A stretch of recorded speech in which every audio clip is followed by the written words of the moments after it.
गान, ये शीत स्तुति है। पांचवा प्रकरण शीत स्तोत्र में है, शीत अष्टकम है। तो अलग अलग बताया गया है। और ये मंगल गान तो हम सबका हृदय ही है, हमको तो हर समय मंगल गान को ही लेकर के चलना है। मंगल गान में पूरा ही हित का जो चरित्र है वो फिर से रिपीट होके आ जाएगा। तो गाते हैं पहला पद, जिनको जिनको आता है वो संग में गाइएगा। जय जय श्री हरिवंश व्यासकुल मंडना रसिक अनन्यानि मुख्य गुरु जन भय खंडना श्रीवृंदावनवास रास रस भूमि जहाँ क्रीडता श्यामा श्याम पुलिना मंजुल तहाँ एहा पुलिन मंजुल परम पावन त्रिवेदतः मारुत बहे कुंज भवन विचित्र शोभा मदन नित सेवत रहे ताहा संतत व्यास नंदन रहत विहंडना जय जय श्री हरिवंश व्यास कुल मंडना। शुरुआत बोली जा रही है जय जय श्री हरिवंश व्यास कुल मंडना, मतलब बाल चरित्र से शुरुआत करी गई है। हमने आपसे कही ना, अगर पूरा हरिवंश चरित्र गाना तो एक बार मंगल गान गा दो, बस एक बार मंगल गान गाने से आपने पूरा श्री हरिवंश चरित्र गा दिया। देखो आप सेवक वाणी में हम लोगों ने कैसे पहले सुना कि हर जगह सेवक जी ने बार बार ये बात बोली कि जो श्री हरिवंश का गुणगान करेगा उसका कितनी महिमा है, जो इनके नाम रूप लीला को गाएगा उसकी कितनी महिमा है। और प्रेम करने का सबसे सुलभ साधन यही है। आपको किसी भी व्यक्ति से प्रेम करना, इस बात को बहुत लिख लीजिए कहीं पर, एकदम याद कर लेना इस बात को। आपको किसी भी व्यक्ति से प्रेम करना हो, किसी भी भगवान के रूप से प्रेम करना हो, कुछ से भी प्रेम करना हो, बहुत आसान है प्रेम करना। पता है, बस दो चीजें करनी पड़ेंगी जिससे भी प्रेम करना उस व्यक्ति के लिए। उस व्यक्ति के बारे में सुनना चालू कर दो और उस व्यक्ति के बारे में बोलना चालू कर दो, बस आपको प्रेम हो जाएगा उस व्यक्ति से। आप उसके बिना रह नहीं पाओगे। बिल्कुल सही बात है। अगर आपको भगवान से प्रेम करना है, राधा लाल से प्रेम करना है, तो राधा लाल के बारे में सुनना चालू कर दो और सुनाना चालू कर दो। अगर हम किसी की बुराई भी करते हैं ना, फॉर एग्जाम्पल हम किसी की बुराई करते हैं, किसी से ईर्ष्या करते हैं, कहते हैं ना कि हम उससे ईर्ष्या भले ही करते पर फिर वो चला गया तो क्या हमको बहुत दुख हो रहा है, हम भले ही उससे ईर्ष्या करते हैं तो उसके बिना रह नहीं सकते, क्योंकि प्रेम बन गया, क्योंकि मैंने उसके बारे में इतना बोला इतना बोला इतना बोला। हम अगर जिससे के व्यक्ति के बारे में ज्यादा बोलेंगे और ज्यादा सुनेंगे तो हमको उससे अपने आप प्रेम हो जाएगा। ये एक साइंटिफिक रिसर्च भी कहती है। तो बहुत आसान तरीका है प्रेम करने का। राधा लाल के बारे में बोलना चालू कर दो और उनके बारे में सुनना चालू कर दो। बोलो किससे? अब नहीं, हम नहीं बोल सकते हर किसी से, तो अपने आप से बातें करो ना उनके बारे में। तुम्हारे अंदर तुम अपने ही मित्र बन जाओ, अपने बारे में ही उनसे बात करो, उनके बारे में ही अपने आप से बात करो कि देखो राधा लाल कितने अच्छे नैन हैं इनके, कहीं से कुछ सुन लिया, कहीं से कुछ पा लिया। इनके नैन, इनके नैन क्या है राधा लाल के नैन? जो बड़े बड़े योगेंद्र मुनिंद्र, बड़े बड़े जो अपनी इंद्रियों को संयम करे हुए हैं, अपने विकारों को संयम करे हुए हैं, ये ऐसे पूर्ण विकार में नेत्र हैं। राधा लाल के नेत्र को देख के हर किसी का मन विकारग्रस्त हो सकता है। कौन सा विकार? प्रेम का विकार। इस दुनिया में ऐसा कोई व्यक्ति जन्म नहीं लिया और ना भूतो ना भविष्यति, ऐसा कोई व्यक्ति उत्पन्न नहीं हुआ जो राधा वल्लभ लाल के नेत्र देखने के बाद अपने आप को साध सके। ये तो नेत्र, जो नेत्र परम रसमय है, परम पूर्ण है और परम प्रेममय है। जिन नेत्रों को देखते ही जहां जहां जो नेत्र पड़ेंगे वहां वहां प्रेम आ जाएगा। जिस प्रकार सूर्य जब प्रकट होता है तो सूर्य की किरण जहां जहां तक पड़ेगी, दूर दूर तक जिस जिस जगह सूर्य की किरण पड़ेगी वहां वहां अंधकार नहीं रह पाएगा, वहां वहां प्रकाश आ ही जाएगा। उसी प्रकार श्री राधा वल्लाल के नेत्र जहां जहां पड़ेंगे वहां वहां उस हृदय में प्रेम का दीपक विद्यमान हो जाएगा। प्रेम में है इनके नेत्र। तो अगर हम इसमें पढ़े, जय जय श्री हरिवंश व्यास कुल मंडना, प्रारंभ कह रहे हैं कि मैं उनकी जय करता हूं, किन हरिवंश की, जो व्यास मिश्र के कुल के दीपक हैं, मंडन है, कुल का मंडन करने वाले हैं। रसिक अनन्य मुख्य गुरु जन भया खंडना। बहुत सुंदर बात। अब ये एक लाइन, रसिक अनन्य मुख्य गुरु जन भय खंडना, इस एक लाइन की चर्चा हम पता है 7 दिन तक कर सकते हैं। बहुत विस्तृत बात है ये, पर हम इतना नहीं करेंगे, आप लोगों का न सब परेशान हो जाएंगे। रसिक अनन्य मुख्य गुरु जन भय खंडना। रसिक अनन्य, देखो रसिक की बात जहां भी करी गई तो अनन्य की बात करी गई। रसिक अनन्य, क्योंकि रसिक का जो मूल सिद्धांत है, जो मूल तत्व है हर एक रसिक का, वो अनन्यता ही है। जिसके अंदर अनन्यता नहीं है वो रसिक काहे का हुआ।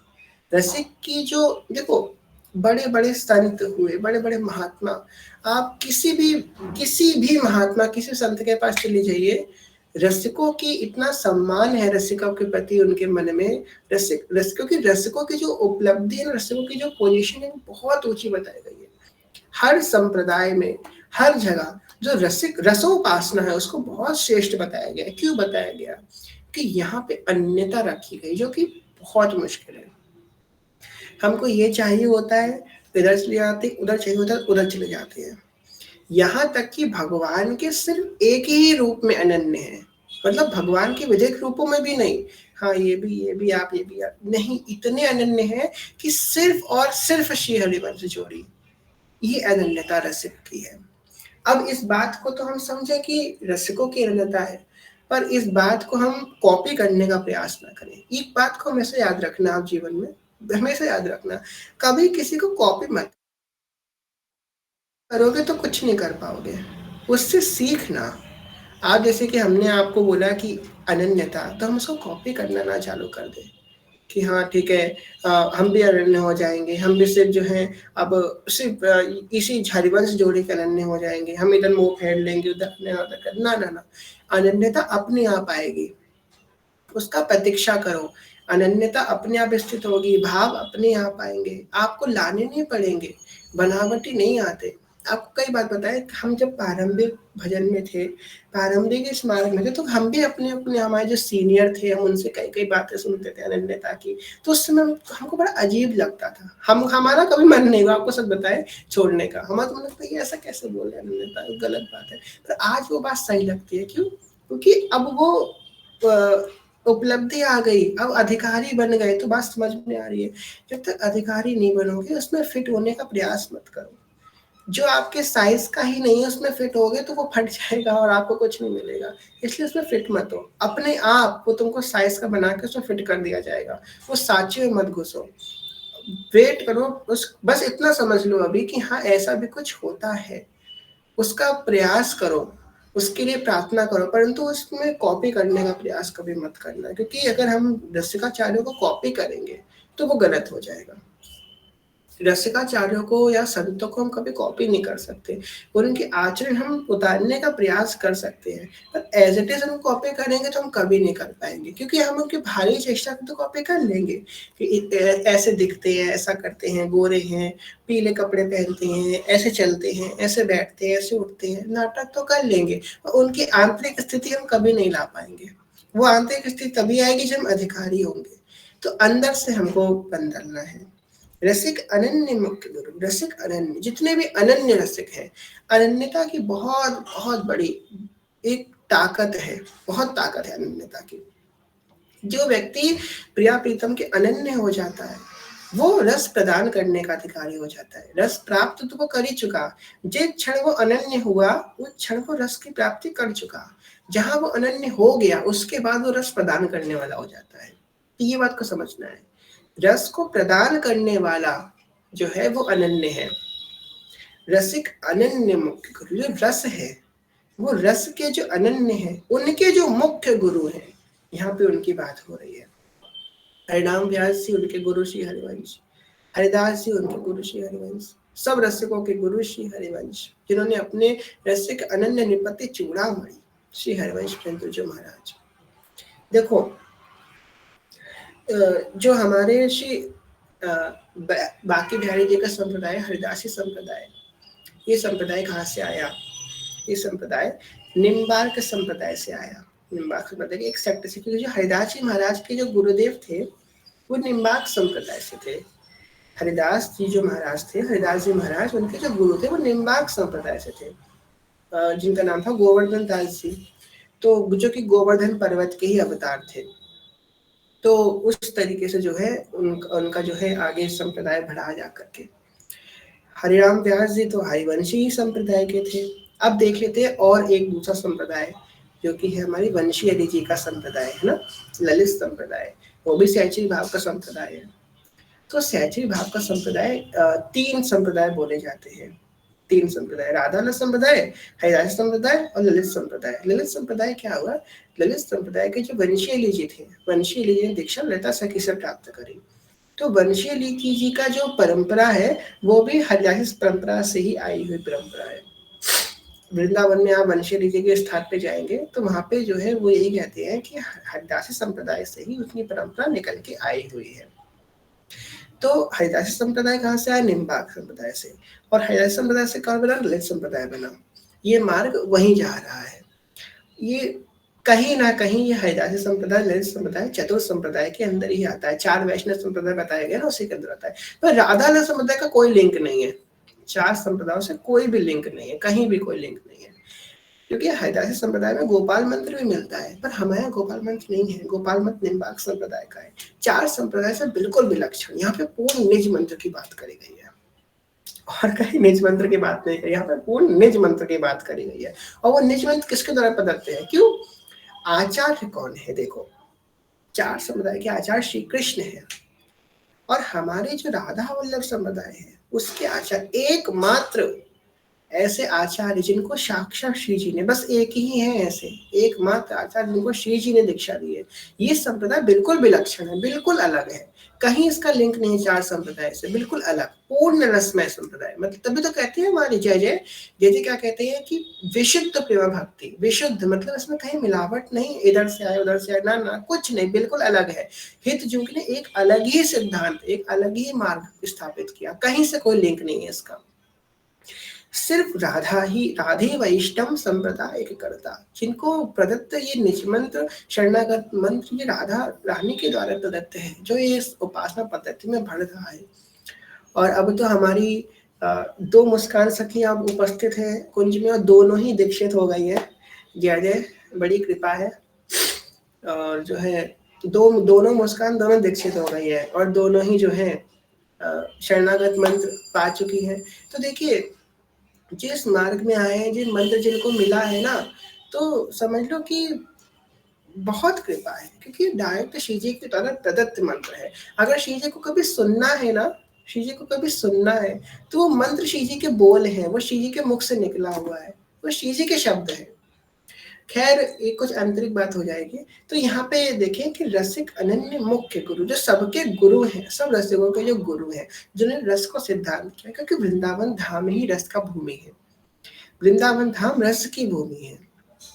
यहाँ जो वृंदावन है, देखो वृंदावन में राधा रानी का जन्म नहीं हुआ, न ही श्री कृष्ण का जन्म हुआ, न ही श्री कृष्ण ने यहाँ पे कोई ऐसी विशेष लीला करी। कहते ना गोवर्धन गिरिराज्य उठाया, बरसाने में श्री जी का जन्म हुआ, गोकुल में मथुरा में श्री कृष्ण का जन्म हुआ, गोकुल में वो पले बड़े। तो वृंदावन में फिर क्या हुआ? वृंदावन में वो केली हुई है, वृंदावन में रास हुआ है, ये रास की भूमि है। जो वृंदावन है प्रेम की भूमि है। ये ऐसा नहीं है कि वृंदावन में भगवान ने जन्म लिया तो भगवान भी सोच समझ की जगह में जन्म लेते हैं, बड़ी अच्छी जगह पे रावण में श्री जी ने जन्म लिया, मथुरा में ठाकुर जी ने जन्म लिया। तो ये कोई तीर्थ भूमि नहीं है, ये प्रेम की भूमि है, विशुद्ध प्रेम की, जहाँ पे प्रेम का सींचन हुआ है, जहाँ पे श्री किशोरी जी ने प्रेम का बीज बोया है और ठाकुर जी ने उसको सींचा है, ये वो वृंदावन की भूमि है। और वृंदावन की भूमि को पुनः स्थापित करने वाले जो आचार्य वो श्री हरिवंश महाप्रभु। तो हरिवंश महाप्रभु सबके रसिकों के अनन्य मुख्य गुरु हैं, जिन्होंने प्रकृति को स्थापित किया। इस वृंदावन धाम की निकुंज उपासना को जिन्होंने स्थापित किया, जिन्होंने नींव रखी निकुंज उपासना की, फिर शाखाएं बढ़ती चली गई। हमारा राधा अल्लाह संप्रदाय बहुत विस्तृत है, बहुत विस्तृत है। हम लोगों को लगता है कि हम जितना जानते हैं उतना ही हमको पता होता है, पर ऐसा नहीं है। राधा संप्रदाय बहुत विस्तृत है। राधा वल्लभ संप्रदाय के कई मंदिर राजस्थान में भी हैं, कई मंदिर मध्य प्रदेश में भी राधा वल्लभ संप्रदाय के मंदिर है। हर जगह फैला हुआ संप्रदाय, बस गुप्त भाव से, क्योंकि इसका कोई प्रचार नहीं किया जा सकता, कहीं नहीं किया जा सकता इसका प्रचार। रसिक अनन्य मुक्त गुरु जन भय खंडना, जिन्होंने इस जन के भय को, जो ये जो भय था ना, कलयुग का जो भय था, है हमारा क्या होगा, हमारा क्या होगा। आप सच बताइए, जब से हरिवंश शरणागति हो तब से कभी डर लगा कि अरे हम कहीं दुर्गति तो नहीं हो जाएगी? ये भय मिटाने वाले शहीद जो है, बिल्कुल हम लिख के दे सकते हैं ये बात। जो श्री हरिवंश का शरणागत हो गया उसके अंदर ये भय कभी आ ही नहीं सकता कि हाय मेरी दुर्गति ना हो जाए, उसे कभी भय नहीं आ सकता। हम लिख के दे सकते हैं इस बात को, बिल्कुल नहीं आ सकता। हरिवंश शरणागति का यही तो सिद्धांत है कि जन भय खंडना, जन के भय का खंडन करता है। ये हिज्जू का मार्ग जहाँ श्री हरिवंश की शरणागति में है, उसके अंदर का सारा भय, सारा जो डर है वो तुरंत खत्म हो जाएगा। क्या होगा मेरा? कुछ नहीं होगा।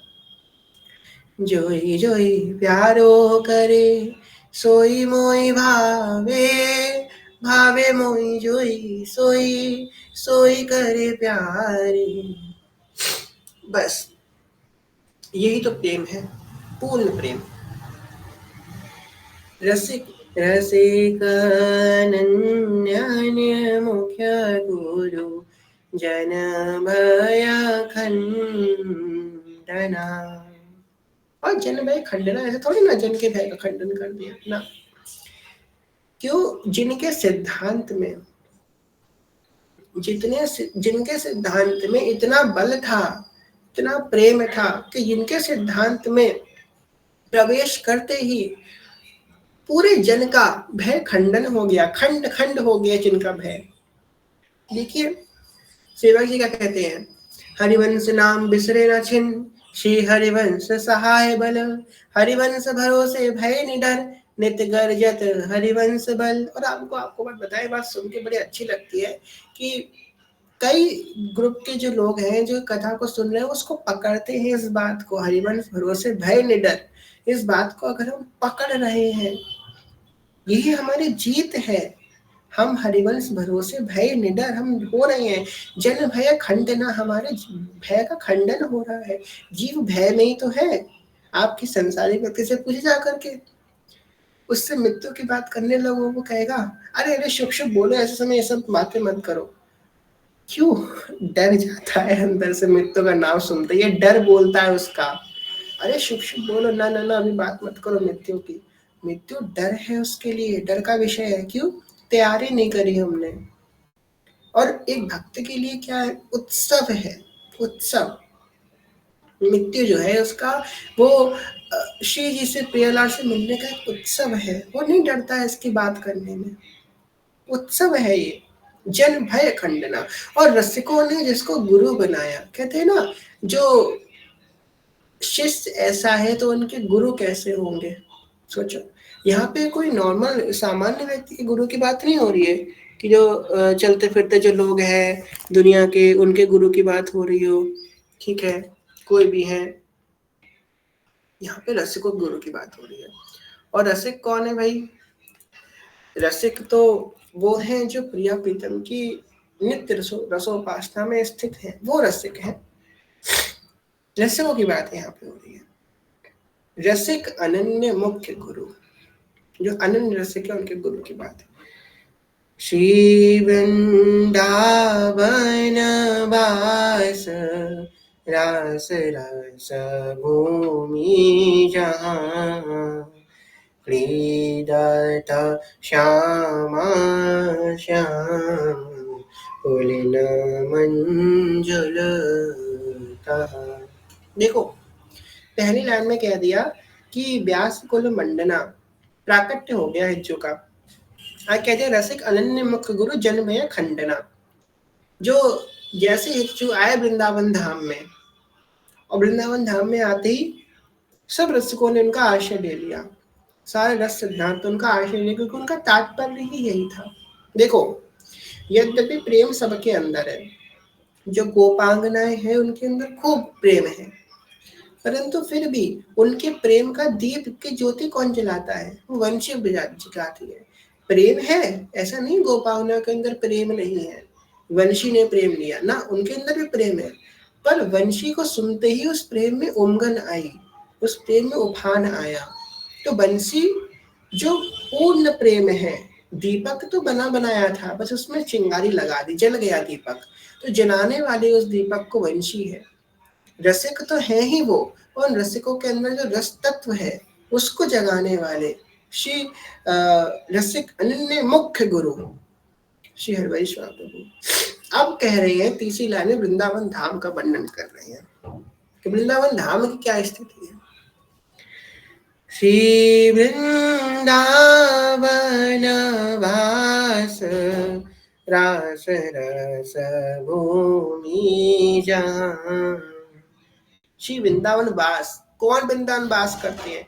हित जी महाराज, हमारे हरिवंश प्रभु नित्य वृंदावन के वासी हैं, अखंड वास करते हैं वृंदावन का, आज भी वास कर रहे हैं। आज भी हिज्जू वृंदावन में ही है, उसी जगह पे है, बस हम देख नहीं सकते। वो अंतर्धान थोड़ी ना हुए, हिज्जू कभी अंतर्धान नहीं हुए। अगर कोई कहे ना काश हम हिज्जू के समय पे होते, हिज्जू के दर्शन कर पाते, हिज्जू से मिल पाते, काश हम उनके समय में होते ना भाई, आज भी हिज्जू है, बस वो नेत्र चाहिए आपको देखने के लिए। आज भी हिज्जू वहीं बैठे हैं, आज भी हिज्जू उसी प्रकार राधा जी की अष्टयाम सेवा कर रहे हैं, आज भी हिज्जू हैं। हरिदास जी महाराज आज भी हैं, हरिवंश प्रभु आज भी, हरिराम व्यास जी आज भी हैं, गोपाल भट्ट गोस्वामी आज भी हैं, बस हमको नेत्र चाहिए उनका दर्शन करने के लिए, वो हमारे पास नहीं है। जो श्री वृंदावन में वास करते हैं, जो क्या है, रास रस भूमि जहाँ, जो रास रस की भूमि है, नित्य रास की भूमि है, रस की भूमि है, जहाँ रास है वहां रस है। देखो, जो शब्द है रस, ठीक है, अब देखो हम लोग रा और सा, तो रस हो गया, और रास क्या है? रा बड़ी आग की मात्रा और सा। अब देखो बहुत सूक्ष्म बात है यहाँ पे, रस का विस्तार किया तो क्या बना? रास बन गया। रस शब्द के अंदर एक मात्रा और ऐड करी तो उसका विस्तार हो गया, तो रस का विस्तार जैसे ही किया तो वो रास हो गया, इसीलिए रास को रस का विस्तार बोला जाता है। कौन कौन समझा मेरी बात? समझ गए ना? रस लिखा, ठीक है, रस में अगर हमने बीच में मात्रा लगा दी तो रास बन गया, ठीक। तो इसीलिए कहते हैं कि रस का जो विस्तार है वो ही रास है, ठीक है। रास रस भूमि जहाँ, जो है रास रस की भूमि है वृंदावन धाम, क्षेत्र है जहीं पे रास होता है, यहीं पे प्रेम पाया जाता है प्रियालाल जी का। प्रेमा भक्ति, प्रेमा भक्ति, आप किसी मार्ग में जाइए, करिए भक्ति कीजिए आप, और परमावस्था भक्ति की क्या शास्त्र भी कहते हैं प्रेमा भक्ति। स्टेजेस होती है भक्ति की, पर पूर्ण समर्पित प्रेमा भक्ति, जहाँ शरणागति अंतिम स्थिति, वही बात, जहाँ सब मार्गों में शरणागति अंतिम है, वही हमारे यहाँ शरणागति से प्रारंभ है, यहाँ पे अंत से ही प्रारंभ है। तो जो पूर्ण है रास की भूमि, रास रस भूमि जहाँ, और क्या है वहां पे? क्रीडत श्याम श्याम पुलिन मंजुल तहाँ। कौन क्रीड़ा कर रहे हैं? श्यामा श्याम, पूर्ण रासेश्वर और पूर्ण रासेश्वरी, पूर्ण प्रियालाल है वो वहां पे रास कर रहे हैं, वहां पे क्रीड़ा कर रहे हैं, रास मंच पे खेल रहे हैं, क्रीड़ा कर रहे हैं प्रियालाल। ये जो मंगल गाने हैं ना, ये अवर्चनीय विषय है, मतलब वर्चनीय विषय नहीं है, किसी कथा ज्यादा नहीं विस्तृत कर सकती, तो बस अनुभव का विषय है मंगल गान जो है। ये मंगल गान अनुभव का विषय है, बस जितना हम अनुभव करेंगे उतना हम इसमें गाढ़ होंगे। कहते हैं कीरत श्यामा श्याम पुलिन मंजुल तहाँ, कहाँ पे मंजुल, कहाँ पे कीड़ा कर रहे हैं, वृंदावन में कीड़ा कर रहे हैं। वृंदावन में कहाँ कीड़ा कर रहे हैं, तो यमुना जी के तट पे कीड़ा कर रहे हैं। और कीड़ा कैसे हो रही है, तो आगे कहते हैं पुनिन मंजुल परम पावन त्रिविध तहाँ मारुत वही। जो पुलिन मंजुल परम पावन है, परम पावन श्री यमुना जी का पुलिन, परम पावन श्री यमुना जी का तट, पुण्य मंजिल परम पावन, और त्रिविध तहा मारुत बहे, जहाँ पे तीन प्रकार की जिस ऐसी जो बह रही है, पवन बह रही है, इसमें तीन गुण हैं। कई बार बताया है कि जो नौनिबित निकुंज में, जो प्रियालाल जी के कुंज निकुंज में जो पवन बहती है उसमें तीन गुण हैं, शीतल मंद और सुगंध, है ना, आप लोगों को याद हो गया होगा, शीतल मंद सुगंध। तो यहाँ पे उसी त्रिविध त्रिविध तहा मारु, तीन विधि से, त्रिविध का मतलब तीन विधि, जिसकी तीन प्रकार है। पुलिन मंजुल परम पावन त्रिविध वही, यहाँ पे तीन प्रकार की हवा बह रही है। कुंज भवन विचित्र शोभा मदन नित सेवत रहे, कुंज भवन विचित्र शोभा और मदन नित सेवत रहे।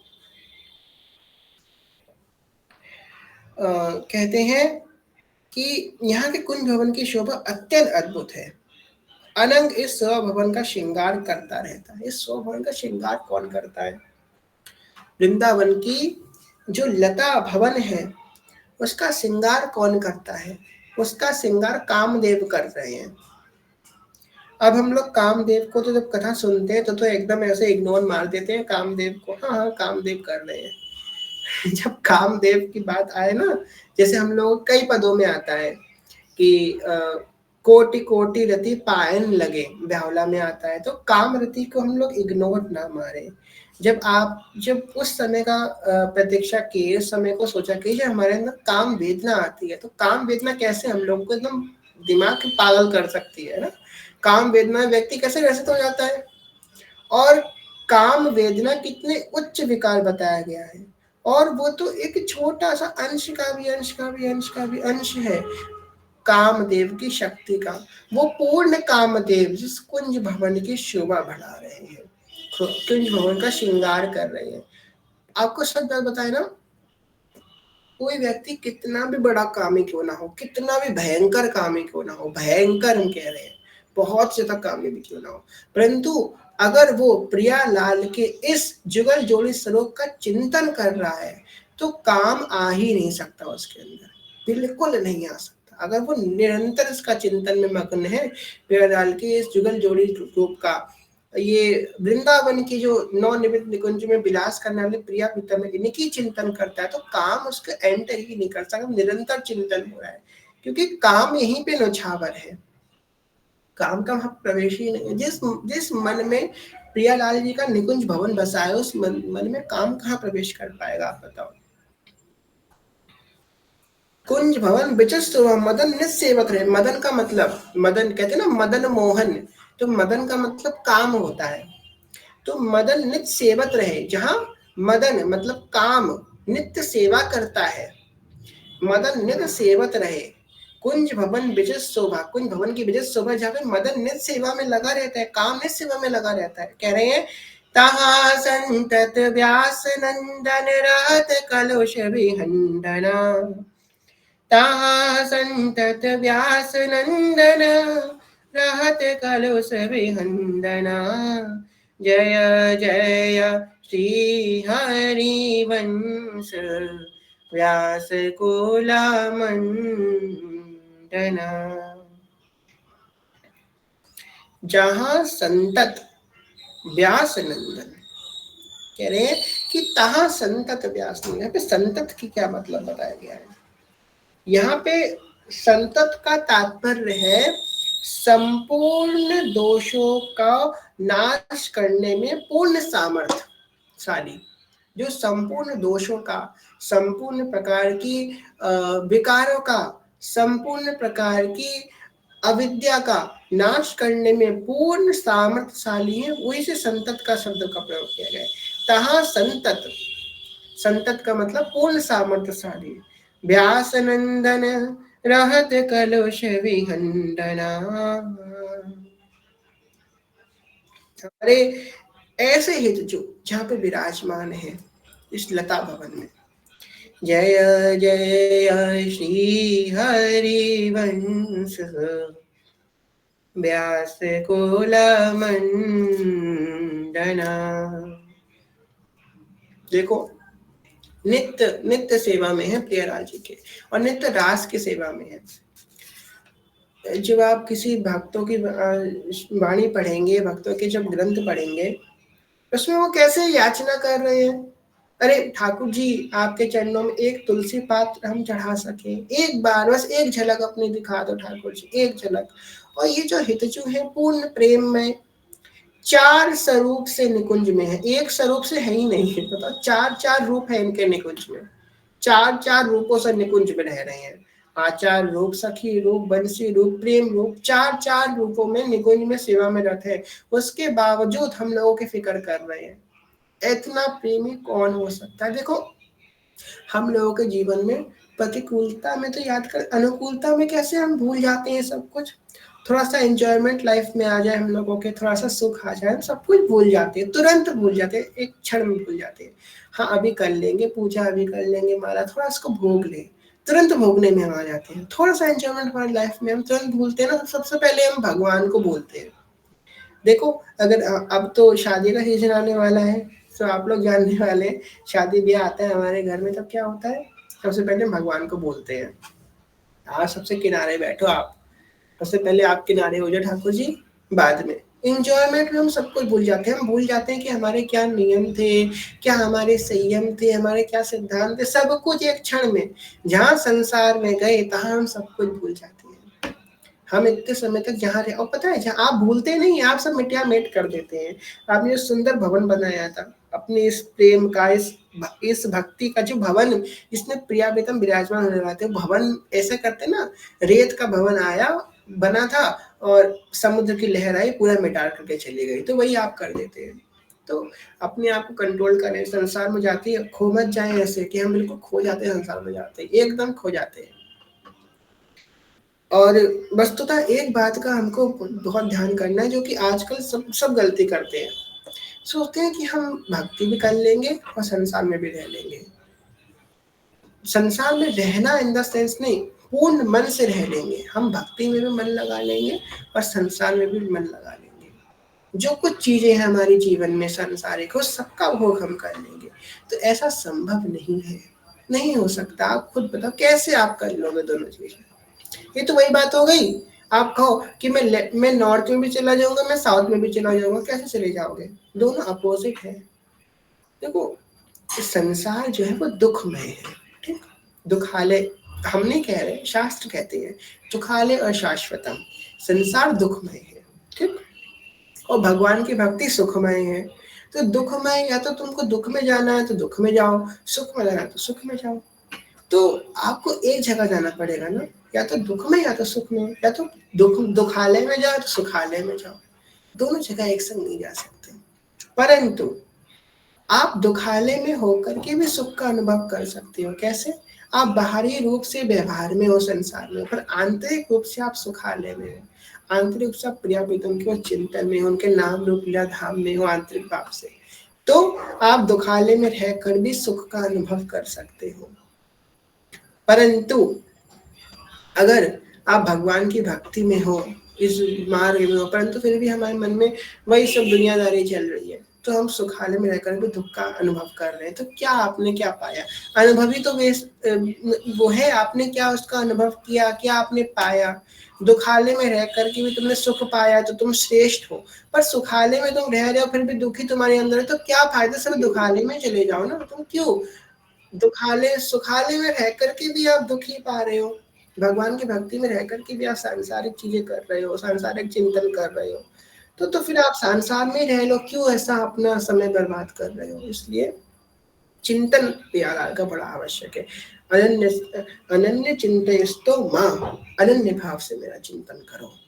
अनन्य का मतलब एक क्षण के लिए भी ना टूटे, ऐसा चिंतन करो।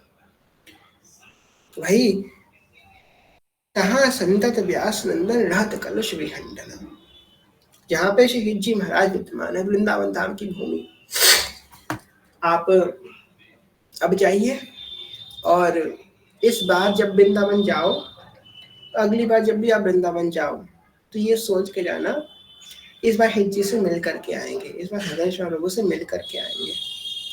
वो कहाँ मिलेंगे, उनका घर कहाँ पर है?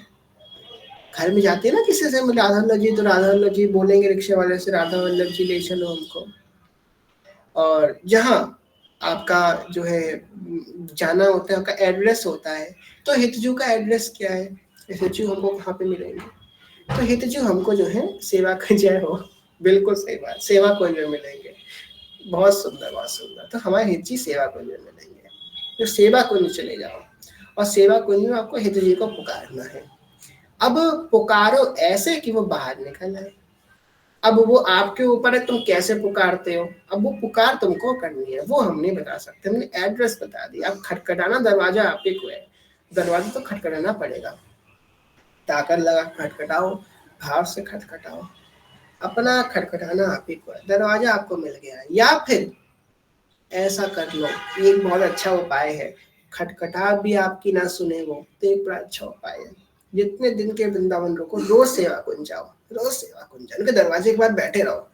कभी ना कभी तो दरवाजा खोल के बाहर निकलेंगे ना हित जी हमारे, कभी ना कभी तो दरवाजा खोल के प्यार के सेवा में बाहर निकलेंगे, तब दर्शन कर लेना। तो रोज जाओ, सुबह जाओ, शाम को जाओ, रोज जाओ। लेकिन बोला बात जय हो। तो हितजू जो है वहीं पे मिलेंगे सेवा कुंज में, जाओ उनसे मिल करके आओ। आज भी हितजू रह रहे हैं, अंतर ध्यान हुए ही नहीं, जिनका शरीर नहीं अंतर ध्यान हुआ। जैसे कि हम लोग छोटे थे तो हम लोग क्या सुनते थे कि सुभाष चंद्र बोस की कहानी सुनते थे, तो उनका शरीर नहीं मिला था, तो लोग कहते हैं आज भी वो जिंदा है। लोग क्या कहते हैं, उनका शरीर नहीं मिला तो आज भी जिंदा है। ये तो संसार की रीति है कि जिसका शरीर नहीं मिला वो तो आज भी जिंदा है। तो क्या सांसारिक रीति से भी हम ये नहीं कह सकते क्या कि हित जी आज भी है? हिज्जू आज भी है, आज भी है हिज्जू। उसी भाव से, खैर उस भाव से हम सुभाष चंद्र बोस वाले भाव से ना देखें, पर वो तो आचार्य है, वो तो चार रूप से विद्यमान। सेवा कुंज हिज्जी का घर है, हमारे हिज्जू का कुंज है, उनका घर है, या उनसे मिल लो जा करके। ठीक है, आगे हम कथा में बढ़े। जय जय श्री हरि वंश चंद्र उदित सदा, द्विज कुल कुमुद प्रकाश, विपुल सुख संपदा। परे उपकार विचार, सुमति जग विस्तरी, करुणा सिंधु कृपालु, काल भय सब हरि। एहा हरि सब करि कार्य की भय, कृपा रूप जुबपु धर्यो, करत जे अनसहन निंदक तिनहु पे अनुग्रह करियो। निर्विमान निर्वैर निरुपम निष्कलंक जु सर्वदा, जय जय श्री हरिवंश चंद्र उदित सदा। जय जय। हमारे तो फेवरेट जो पंक्ति है मंगलगन की वो यही है, फिर से गाते हैं, ठीक है। निर्विमान निर्वैर निरुपम निष्कलंक जु सर्वदा, निर्विमान निर्वैर निरुपम निष्कलंक जु सर्वदा। जय जय श्री हरिवंश चंद्र उदित सदा। जय जय। चंद्र उदित सदा, जो कि चंद्र के रूप में उदय हुए हैं। अब चंद्रमा कब उदय होता है? चंद्रमा उदय होता है सूर्य के बाद। देखो, चंद्रमा का खुद का तो कोई तेज होता नहीं है,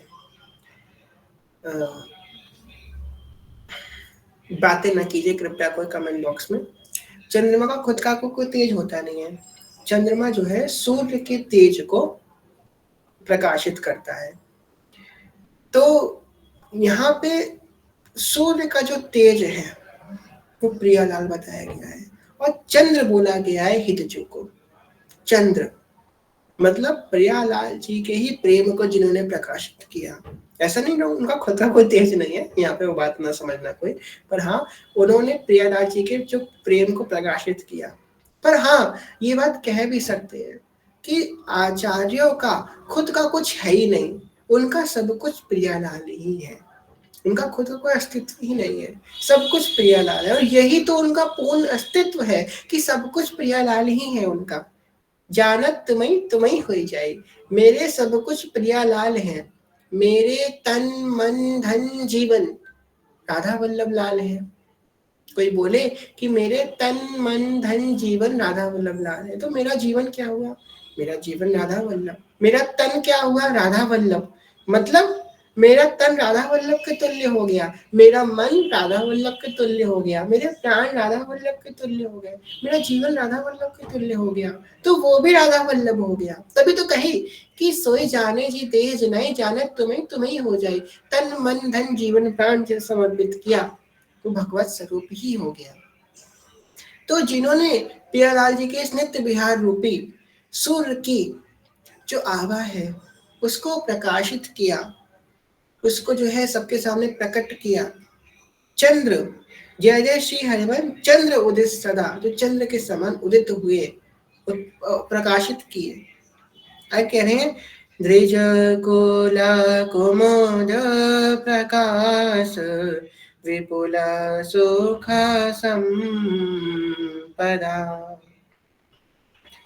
वे द्विज कुल रूपी कलिमन का विकास करने वाले, इसका जिनका जन्म 2 बार होने द्विज कहते हैं। जिससे यह तात्पर्य प्रेम उपासकों से है, जिन लोगों का एक बार तो जन्म माता घर से होता है, दूसरा गुरु शरणागति से प्राप्त होता है। अब देखो यहाँ पे द्विज का तात्पर्य क्या लेता चरण गोसाई बहुत सुंदर बात कहते हैं, इस बात को ध्यान से सुनना, याद रखना सब लोग। यहाँ बोला गया द्विज कुल कुमुद। द्विज कौन है? द्विज वो लोग हैं जिनकी दीक्षा हो चुकी है राधा वल्लभ संप्रदाय से, वो सब द्विज बोले गए हैं। हम द्विज हैं, जो जितने यहाँ बैठे जिनकी दीक्षा हो चुकी है वो सब द्विज है। द्विज का मतलब क्यों? द्विज का तात्पर्य है जिनका 2 बार जन्म हुआ है।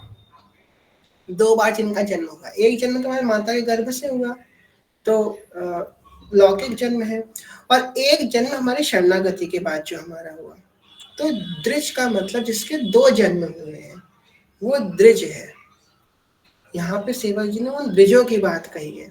द्विज कौन है? जिनके 2 बार जन्म हुआ है, एक तो माता के गर्भ से हुआ है और एक गुरु की शरणागति। हमको याद है जब हम शरणागति लेने गए तो सदगुरुदेव भगवान ने कही कि हमें आंखों में आंखें डाल के कही कि आप लोग बड़े भाग्यशाली हैं कि आज वृंदावन धाम में आप लोगों का नवीन जन्म हुआ रहा है, ये नया जन्म है आपका।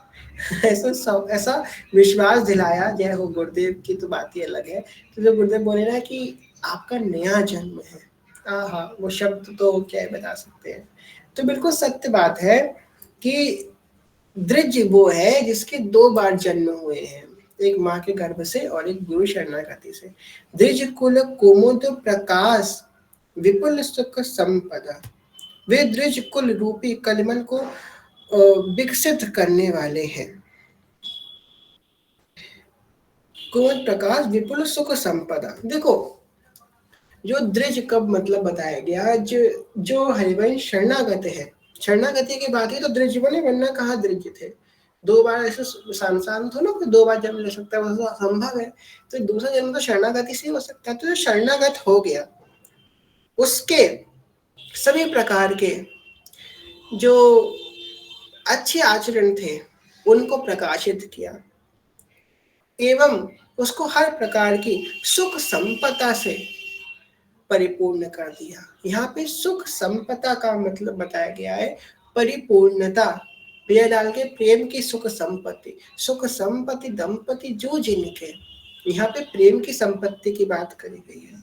द्विज कुल कुमुद प्रकाश विपुल सुख संपदा, परे उपकार विचार सुमति जग विस्तरी, करुणा सिंधु कृपालु काल भय सब हरि, पर उपकार विचार सुमति जग विस्तरी, जिन्होंने पर उपकार का ही विचार, जिनके पर उपकार का विचार की जो सुमति है वो जग में विस्तरित हुई। सबसो हित निष्काम मति, जिन्हें सिद्धांत दिया है ऋषि महाराज ने, दूसरे का उपकार करने के बारे में सोचा। करुणा सिंधु कृपालु काल भय सब हरि, जो करुणा सिंधु अत्यंत कृपालु है, काल भय सब हरि, जो काल का जो भय है उसको हरने वाले हैं, निर्भय करने वाले हैं, साधक को अपने शरणागत को निर्भय करने वाले हैं। यहाँ पे एक बात और समझते हैं, उसके बाद कथा को विश्राम करेंगे, समय भी हो रहा है। एक बात यहाँ पे बहुत समझने की है, अंतिम बात है कि यहाँ पे जैसे कि कृपा कैसे होती है, कृपा किस प्रकार हो रही है हमारे ऊपर। कृपा अहेतु से हो जाती है, अहेतु से, जैसे कि हम बहुत ज्यादा हम नीच हैं, बहुत अधम हैं, तो प्रभु क्या करते हैं, हमारे जो हितजू होते हैं वो देख, उनकी नजर पड़ जाती है हमारे ऊपर कि अगर ये व्यक्ति है, ये खुद से तो कुछ कर नहीं पाएगा, इतना मुझे पता है, खुद से तो कुछ कर नहीं पाएगा, अभी तो इसका जो आचरण है वो इसको दुर्गति की तरफ ले जाएंगे। तो ना जाने कब किस समय उनकी नजर हमारे ऊपर पड़ गई, बस एकमात्र यही है, बाय डिफॉल्ट हो गया है। भगवान जाने हम क्या ऐसा कर रहे थे, वो कौन सा दिवस था, वो कौन सी घड़ी थी, वो कौन सा स्थान था, और हम ना जाने ऐसी कौन से गलत चेष्टा कर रहे थे, उसको देखते, वो गलत चेष्टा करते हुए हिज्जू ने हमको देख लिया, पता है, इसलिए हमको गंदा आचरण कर रहे थे, हिज्जी की नजर हमारे पर पहुंच गई, बस उसी क्षण उन्होंने, अब ये तो इससे कुछ नहीं होगा, ये क्या आचरण कर रहा है, तो जाएगा दुर्गति में। और फिर हिज्जी ने देखा क्या ये कुछ कर पाएगा, ना ये तो करने लायक भी नहीं है, ये तो करने लायक भी नहीं है।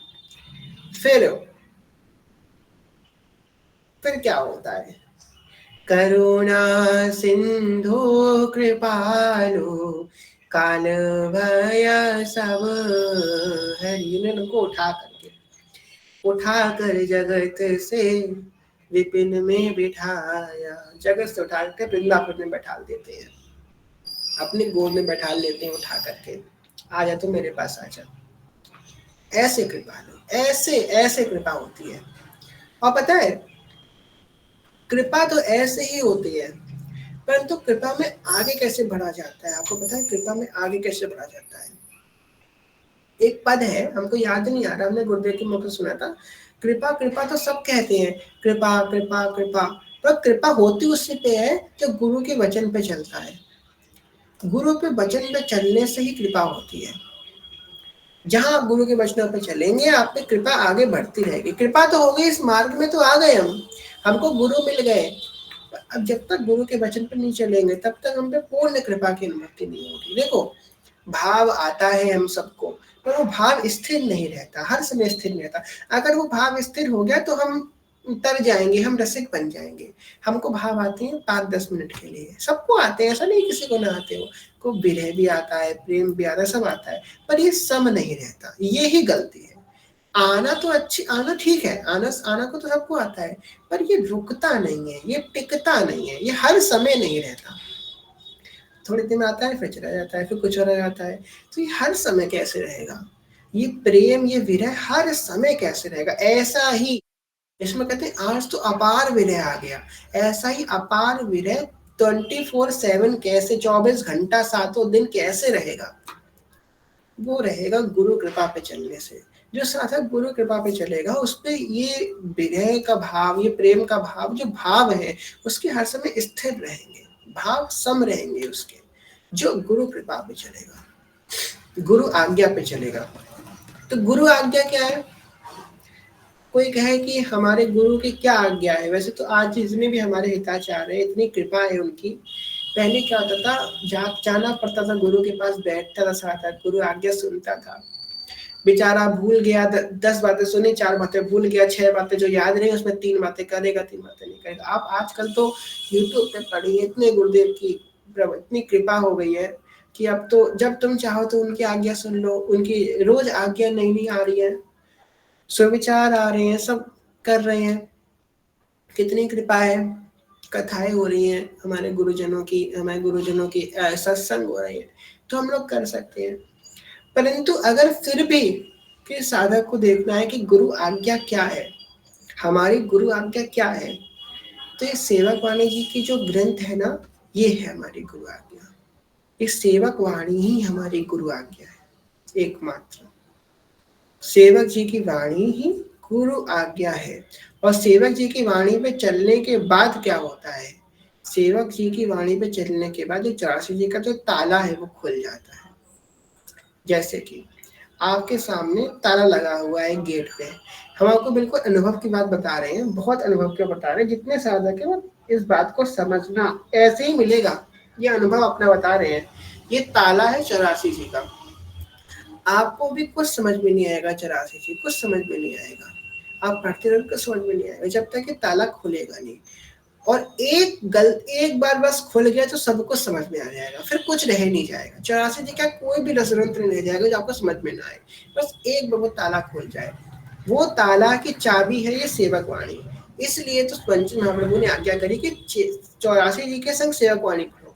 ताला बिना चाबी के कुछ नहीं कर सकता, और चाबी भी बिना ताले के कुछ नहीं कर सकती। बस चाबी पकड़े रहो, ताला मत पकड़ो तो भी कुछ नहीं होगा। पर ताला सामने लगा, चाबी हमारे हाथ में नहीं, तो भी कुछ नहीं होगा। इसलिए ताला है 84 जी, इसको खोलना है तो चाबी सेवक वाणी है।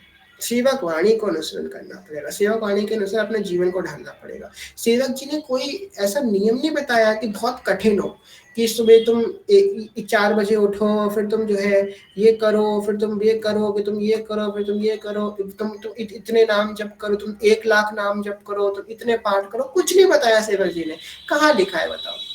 बस एक ही चीज तो बताइए ना, श्री हरिवंश चंद्र शुभ नाम, सब सुंदर प्रेम रस धाम, जाम कट्टी बिस्तरे नहीं, बस इतना ही तो बताया। आज्ञा क्या दी है? ये सेवक वाणी ही ताला है, इस बात को समझ लेना। 84 जी तभी आएंगे जब सेवक वाणी आएंगी, पहले सेवक वाणी आएंगी। तो सेवक वाणी चाबी है, ये चाबी से ही 84 जी का ताला खुलेगा, इस बात को हम सब ध्यान रखना। सेवक वाणी को हमेशा लेकर के चलना अपने पास। हमारे दो ही तो हमारी वाणी हमारा जीवन है, 84 जी और सेवक वाणी। ये ताला चाबी, इस ताला चाबी के चक्कर में अभी लगे हैं। जहां हमको सेवक वाणी समझ में आ गई, सेवक वाणी के सिद्धांत पे हम चल दिए, बस ताला तुरंत खुल जाएगा। बस 84 जी का, 84 जी का ताला जिसके सामने खुल जाता है ना, उसके सामने कुछ भी आ जाए, कुछ भी, उसे कुछ अच्छा नहीं लगता। ब्रह्म भोग भी उसके सामने आ जाए, बड़े बड़े भोग आ जाए, उसे कुछ नहीं। हमारे अंदर तो छोटी छोटी चीजों के लिए हम चले जाते हैं, इधर उधर इधर उधर इच्छाएं होती हैं। उस व्यक्ति के पास पूरे संसार का भोग आ जाए, पूरे संसार का भोग, तब भी उसे पसंद नहीं आएगा, कुछ नहीं मिलेगा उसको, कुछ मन ही नहीं करेगा भोगने का। इसको एक बार 84 जी का रस लग गया, एक बात लग गई 84 जी की, बस। पर ताला खोलना है तो सेवकाणी का अनुसरण करना पड़ेगा, जाम घटी बिसरे नहीं, इस सिद्धांत को एक क्षण के लिए भी श्री हरिवंश नाम ना बिसरे, एक क्षण के लिए भी। भैया पहले 84 जी सेवकवाणी का पाठ ऐसे ही ना, पहले नहीं, दोनों एक संग कीजिए। ताला और चाबी एक संग लगता है ना, अलग अलग नहीं लगता। तो 84 जी के संग संग सेवक वाणी को अनुसरण कीजिए। सेवक वाणी के सिद्धांत का अनुसरण करेंगे तभी हम 84 जी तक पहुंच पाएंगे। और ये मत समझो कि केली जिले को अलग रास्ता है, व्यासवाणी के अलग रास्ता है, 42 का अलग रास्ता है, सबकी चाबी अलग अलग है। ये यूनिवर्सल चाबी है, ये ऐसी चाबी है जो हर ताले में लग जाती है। सेवकवाणी की तुम सेवकवाणी का अनुसरण कर लोगे ना, तो जितने भी हम आपको लिख के दे सकते हैं, ना आए तो हमसे बोलना आकर के कि देखो हमको नहीं आया ना, सेवकवाणी का अनुसरण कर लिया, हमको समझ हम तो यहीं कहीं नहीं जा रहे ना, हमसे बोल देना आकर के अगर ना आए तो। एक बार सेवकवाणी का अनुसरण कर लोगे, जितने भी रसिक हैं इस संसार में, जितने भी रसिक हुए और हैं और आगे होंगे, उन सबकी वाणी आपको मिल जाएगी, सबकी वाणी प्रकाशित हो जाएगी, हर रसिक की वाणी प्रकाशित हो जाएगी। एक बार सेवक वाणी को हम समझ लें, यूनिवर्सल चाबी है ना, ताले खटखटाते रह जाएंगे, ताले देखते रह जाएंगे, खोल नहीं पाएंगे, बस एक बार हमको चाबी मिल जाए। चाबी आपके सामने, सेवक वाणी की चाबी। सेवक वाणी का हृदय है हमारा मंगलगान, हृदय स्वरूप। जैसे ब्रज का हृदय स्वरूप है वृंदावन धाम, इसी प्रकार सेवक वाणी जी का हृदय है ये मंगलगान। तो जब तक मंगलगान का प्रकरण चल रहा है ग्रुप में, आप सभी से मेरी प्रार्थना है कि नित्य जो है मंगलगान का पाठ करें। बाकी तो आप सब करते ही होंगे, जो नहीं करते वो भी नित्य करें। इसी भाव के संग आज की कथा को यही विश्राम करते हैं। कहने सुनने में कोई भूल हो तो क्षमा कीजिए। और सभी से प्रेम में ज्ञान है, भक्ति बहुत छोटे हैं, कोई बोल से कोई क्षमा करेगा। सभी के प्रणाम। वाञ्छकल्पतरुभ्यश्च कृपा सिन्धुभ्य एव च पतितानां पावनेभ्यो वैष्णवेभ्यो नमो नमः। जय जय श्री नवनिर्मित निकुंज विलासी श्री राधा वल्लभ लाल की जय। महाप्रभु श्री हरिवंश चंद्र जी महाराज की जय। श्री सेवक जो महाराज की जय। समस्त सहचरी वृंद की जय। श्री वृंदावन धाम की जय। श्री यमुना रस रानी की जय। समस्त संत हरिभक्तन की जय। श्री सद्गुरुदेव भगवान की जय। जय जय श्री राधे श्याम, जय जय श्री राधे श्याम, जय जय श्री राधे श्याम, जय जय श्री हरिवंश। चलो लिख दीजिए, श्री हरिवंश शरण शरण, श्री हरिवंश शरण शरण, श्री हरिवंश शरण शरण, जय जय श्री हरिवंश। तो मेरे ख्याल से हमारा जो है सेवक वाणी काचे धर्म पाके धर्मी में थोड़ा समय लग सकता है प्रकरणों में। सेवक वाणी जी की कथा मेरे ख्याल से कार्तिक मास में पूर्ण हो जाएगी। कार्तिक मास की जो पूर्णिमा है, तुलसी पूजन से कहते हैं, उससे पहले तक सेवक वाणी जी विश्राम हो जाएंगी। उसके बाद फिर हम लोग 42 लीला का आरंभ करते हैं। ठीक है, तो अब श्री जी को चयन करा देते हैं। प्रश्न जो है आप लोगों का, अगर कोई प्रश्न है तो लिख लिया कीजिए। तो आप लोगों के प्रश्न जो है हम संडे को एक प्रश्न का ही रख लिया करेंगे, सिर्फ उसमें कथा नहीं किया करेंगे, सिर्फ प्रश्न का कर लिया करेंगे। तो संडे ऐसे फिर बहुत समय हो जाता है। और 7 बजे हमने इसलिए कथा करी क्योंकि अब सर्दी आ रही है और फिर लेट 10 साढ़े 10 हो जाता है, तो हमें भी अच्छा नहीं लगता, सबको इतना लेट हो जाता है। इसलिए 8 बजे तक कथा विश्राम हो जाएगी। मैक्सिमम कभी भाग का विस्तार हो तो 8:30 तक चीजें शयन कर लेंगे। आप लोग अपना शयन कर लीजिए, तो जल्दी सोएंगे जल्दी उठेंगे, काम हो जाएगा। और जो है प्रश्न है तो लिख लीजिए आप लोग अपने, संडे को हम लोग जो है प्रश्न ले लिया करेंगे। श्री हरिवंश जी, मनोज जी आप क्या कह रहे हैं? श्री हरिवंश युवराज जी, आप अभी आप फ्री हैं अभी, या फिर आप उसमें जा रहे हैं क्लासेस में अपनी? किसमें जा रहे हैं? अभी आप फ्री हैं घंटा, या आप अपनी क्लासेस में जाएंगे अभी दूसरे मीट पे? बताइए क्या क्या बात है। मैं पूछ रहा हूँ ना, जैसे मैं कह रहा था, जो हमारा साधना मैया है ना, उनकी जो लाली है ना, थोड़ा उनका स्वास्थ्य ठीक नहीं है। तो ये था कि कृपा कटाक्ष का पाठ अगर हो जाए तो उचित रहेगा, क्योंकि उनकी लाली की तबीयत एक दो दिन नहीं, हफ्ता हो गया, हफ्ते से खराब है, 103 102 बुखार है। तो इस वजह से अगर आपको जैसे आप फ्री हो, वैसे तो शाम को 4 बजे होना चाहिए था, 5 बजे होना चाहिए था, क्योंकि उस टाइम में सब फ्री रहते हैं। पर मेरे ख्याल से अभी सबको प्रसाद बनाना होगा, पाना होगा, तो शायद कर ना पाए। आप बताओ, अगर अभी 8 से 9 हो जाए तो। मेरा तो आपके भाव तो बड़े सुंदर हैं, पर क्या है ना, मेरी तो क्लासेस हैं, तभी तो हमने विश्राम किया जल्दी। तो आप लोग कर सकते हैं, ठीक है? बाकी जो सखी कराएँ वो आखिरी में शीजी को शेयर करा दें, इस बात का ध्यान रखिएगा। हम तो निज में करके शीजी को समर्पित कर देंगे। तो आप बाकी आपकी क्लासेस कितने बजे की है? हमारी क्लासेस तो बस अभी 8:30 से चालू हो जाएँगी। तो एक काम कीजिए, अभी स्टार्ट कर देते हैं, आप शुरू कर जाइए, क्योंकि 13 मिनट 17 मिनट में 5 बार पाठ तो हो ही जाएंगे, और उसके बाद बाकी करते रहेंगे।